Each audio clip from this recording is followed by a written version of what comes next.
आपके मन में जो है वो मैं दे देता हूं। मेरा सिलेक्शन अभी से पढ़ने से होगा कि नहीं, हम यहां पे हैं। तो देख भाई, इस बात से कतई फर्क नहीं पड़ता है कि कोई पूरे साल पढ़ रहा है तो उसका सिलेक्शन हो जाएगा, और कोई 4 महीने पढ़ेगा, 3 महीने पढ़ेगा तो उसका सिलेक्शन नहीं होगा। जान झोंक दूंगा तो क्या हमेशा वो लोग मेरे से आगे रहेंगे जो पूरे साल से तैयारी कर रहे थे? कभी भी नहीं।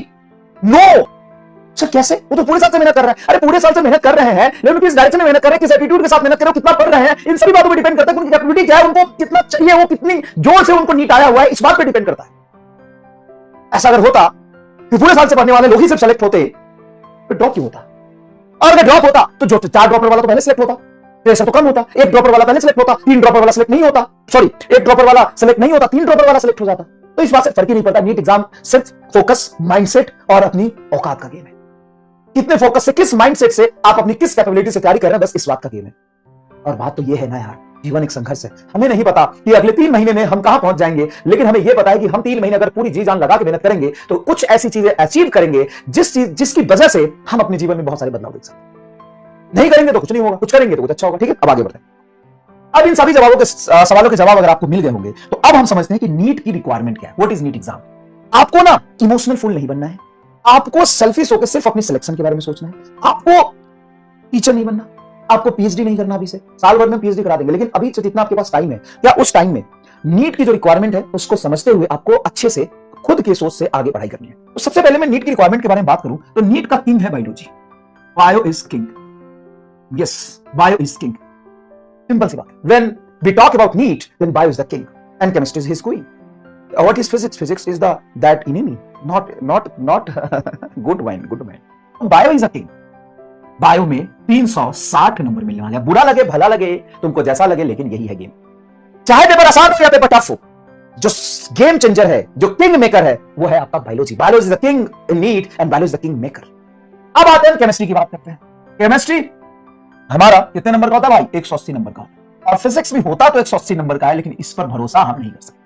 फिजिक्स तो ऐसी चीज है जिससे दूर दूर से राम राम, ना तो ज्यादा दोस्ती सही, ना तो ज्यादा दुश्मनी से, है ना। अब देखो कहानी भाई। और ये सारी बातें हम सिर्फ 3 महीने में जो होने वाला है उसके लिए बात कर रहे हैं। ठीक है, पूरे साल पढ़ो, फिजिक्स में पीएचडी करा देंगे तुमको, और इतना कराएंगे कि पूरे साल अगर तुम पढ़ लिए, तुम डॉक्टर बनो ना बनो, तुम मास्टर जरूर बन जाओगे फिजिक्स का। 2026 में तो नीट 2026 की ये बातें चल रही है। हाँ, bio is the king. Comment पर सभी लोग लिखेंगे कि सर मान गए, आपके मुंह से सुन लिया, हम वो हो गए, धन्य हो गए, बायो इज द किंग। अब आइए, अब 2 तरह का पेपर पैटर्न होता है जब से नीट हुआ है 2013 से लेकर के 2025 तक। तो मेनली मोटा कह सकते हो 2 तरह का पेपर आया है। पहला पेपर आया मतलब पैटर्न 24, 23, 22, 17, 18 और 2020 में, इसको कहते हैं लेवल डाउन हो गया पेपर का। 25, 21, 2016 पेपर का लेवल टफ हो गया। ठीक है, 2017, 18 में मॉडरेट था, एवरेज था। जैसे ही पेपर डाउन आता, हमें नहीं पता 26 में कैसा आएगा, हमें नहीं पता 26 में क्या होने वाला है। तो हम समझते हैं सर दुनिया खत्म हो जाएगी। सर चाचा कह के गए थे 26 में दुनिया खत्म है सर जी। अरे चाचा ये कह के गए थे कि 26 में दुनिया खत्म है, और वो 3026 निकला। तो कहने का मतलब 3026, सॉरी, चाचा कह के गए थे 26 में दुनिया खत्म है, चाचा कह के गए थे सर 2026 में दुनिया खत्म है, चाचा कह के गए थे 26 में दुनिया खत्म है। इन चाचा ये कहां बोला था 2026 में? अगर 2026 में खत्म होता तो वो सच्ची बायो। तो अगर पेपर का पैटर्न लेवल थोड़ा सा इजी होता है, लेवल डाउन होता है, तो कट ऑफ हाई होगा।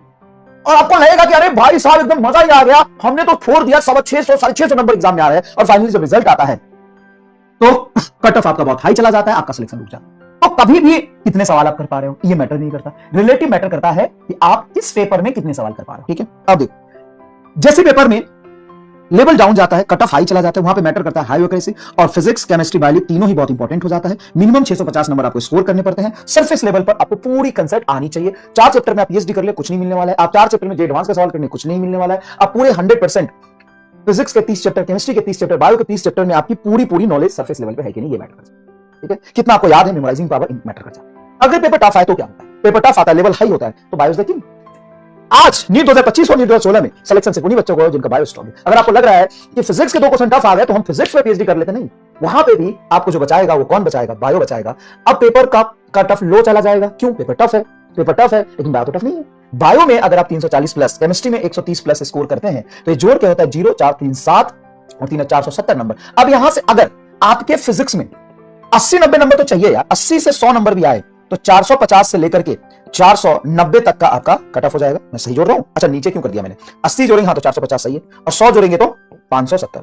तो इतना मिनिमम स्कोर मैं कह रहा हूं, मिनिमम। अरे 80 नंबर, 20 सवाल तो कोई भी कर लेता है, 45 में से 20-25 सवाल तो कर ही लोगे। हाँ सर। अब पेपर टफ होता है तो ये कैलकुलेशन, पेपर इजी होता है तो ये कैलकुलेशन। अब डिसाइड योरसेल्फ, स्मार्ट बनो, इंटेलिजेंट बनो, इमोशनल फूल मत बनो कि हमको क्या करना चाहिए। नीट 2025 में जो भी बच्चे 30-32 सवाल करके आ गए थे, उनके 600 नंबर आ गए, और 600 नंबर आते ही फिजिक्स में 30-32 सवाल कर लिए, 35 सवाल कर लिए, 600 नंबर आ गए। 600 नंबर आती है एमएससीसी केस।